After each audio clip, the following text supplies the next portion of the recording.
All right, welcome. So can you please tell us what is your name, where you're from, and your preferred pronouns? I'm Asê Simone, she, her, and I'm from LA and New York, if you can believe it. I really will claim both because I went to elementary school and high school in New York, so I grew up there too. Well, how do you feel about participating by yourself at Unagi Angels today with all the other angels? I haven't had like a ton of solo performances. I really love collaborating with people, and my dad was in a band, so I grew up just like mostly knowing create like musical creativity to be with other people and it be like a collaborative effort. So I have been delving into my own solo work lately, and it's been a really interesting journey to like really think about who inspires me.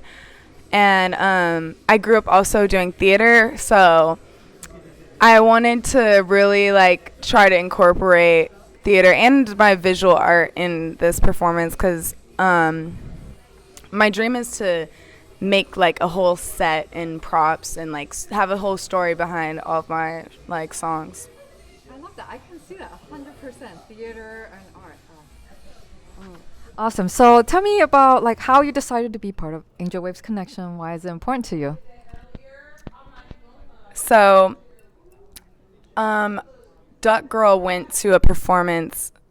I think Diani was performing and I was featuring on at least one or two of her songs. And Duck Girl basically invited both of us into the.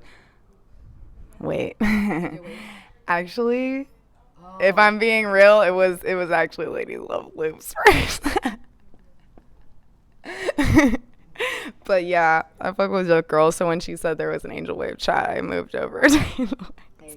Not that like I have any beef with Lady Love Loops. I just, Duck Girl fucks with me more, so. It's all good. It's all good. So tell me like a little bit about how you got started in music. I know you came from like a family of musicians. Yeah. Oh yeah, so I would say that I got started in music at as far as I can remember. Like I said, my dad is a bass player. Well, I didn't say that, but he's a musician and he's a bass player. So the first instrument I really remember like him teaching me was the bass. I would play around on like the drums when I was super young, but I honestly like the piano and the drums. It doesn't work for me because the two-hand thing. It's a little rhythmically. It's a little much for my brain. But anyway, so yeah, after my dad taught me how to play the bass really young, I remember also actually rewind. No, first things first. I was around the bass and like he didn't teach me the bass, but I was around it. First, I learned the cello, and that was because Kate Bush was like my favorite artist at the time, and I watched a documentary and she said the cello was her first instrument. So I learned how to play the cello at school in like 4th and 5th grade. So it's always been string instruments. It was like the bass, cello, and then at 14, 15, I learned how to play the guitar. And throughout my entire life, singing has been I can't even say when I started singing and doing vocal stuff. Like that was like immediate. But yeah, the first song that I ever did, I guess I was like 6 years old. It's on it's a mixtape with Purple Crush, who is my house mother, or in the House of Ebony. I was brought in by Isla, who's a part of Purple Crush, and that was the first recording that ever got put out, and I was like 5 years old. So Amazing. yeah. Oh, very cool. Well, tell me like kind of what does making music mean to like your heart, your soul, your body, your spirit? I feel like the way that I just grew up with it being like so a part of life, it's just it's necessary. I can't explain. Like, I need to listen to music, like, when I'm doing all types of things, cooking, cleaning, like, everywhere I go. I'm, like, kind of addicted to listening to music. And, like, I even sometimes, I feel weird, like, when I'm around people and they don't want me to listen to music around. Because I know some people don't listen to music all the time, but, like, I feel like the way I feel goosebumps with music is different than, like, all of these art forms have their own, like, kind of nirvana, like, feeling of, like, oh, wow, I finally got it, you know, and it gives you this feeling that's really, you know, feels like you're tapped in with God. I just feel like with music, not to say I feel it stronger, but it has a visceral feeling in your body. And a lot of people feel that and they can dance. I'm not, like, a great dancer, but I still feel that. Yeah. Awesome. So do you have any kind of projects you're working on, releases coming up, shows you're going to play that you'd like to plug right now? So, actually, I should have said something about this on, Okay, so actually I am planning on Tuesday to have some angels perform and friends, and I'm going to perform as well again, and other than that I don't have anything on the books for myself. I'm going to New York and I'm going to plan some things out there in March, early March, I think. The dates, I think the 10th, March 10th.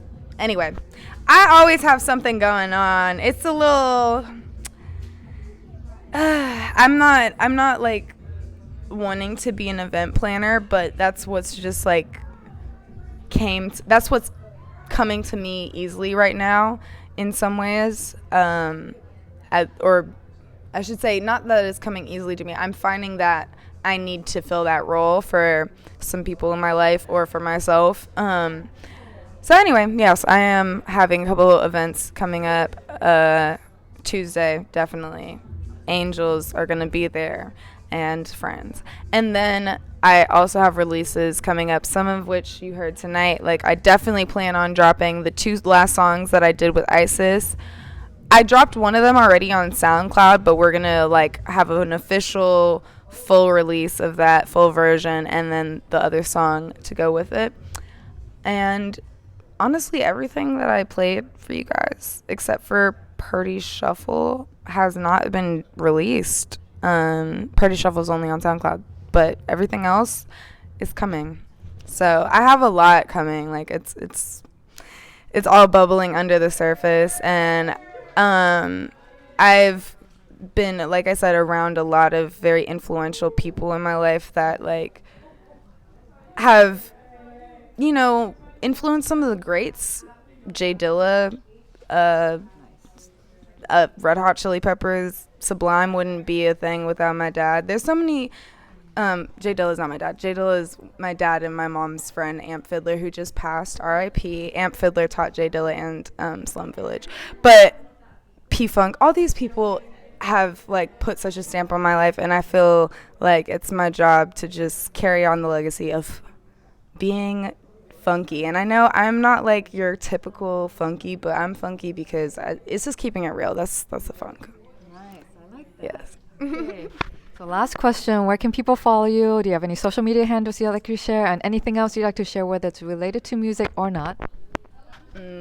Okay, I don't post enough, but I'm on Instagram, and it's Asê Simone, ASESIMONE. And that's pretty much on TikTok, everything. Like, it's always Asê Simone. That's my name, by the way, just in case y'all were wondering. Asê means, and so it is, amen. It's a prayer, it's affirmation. And then Simone means heard loud and clear. So I have to say my name. I have to put it on everything. I'm not going to have no fake name because my name is way too powerful. So you can find me as Asê Simone pretty much on anything. Well, thank you so much. The first Unagi Angels. All right.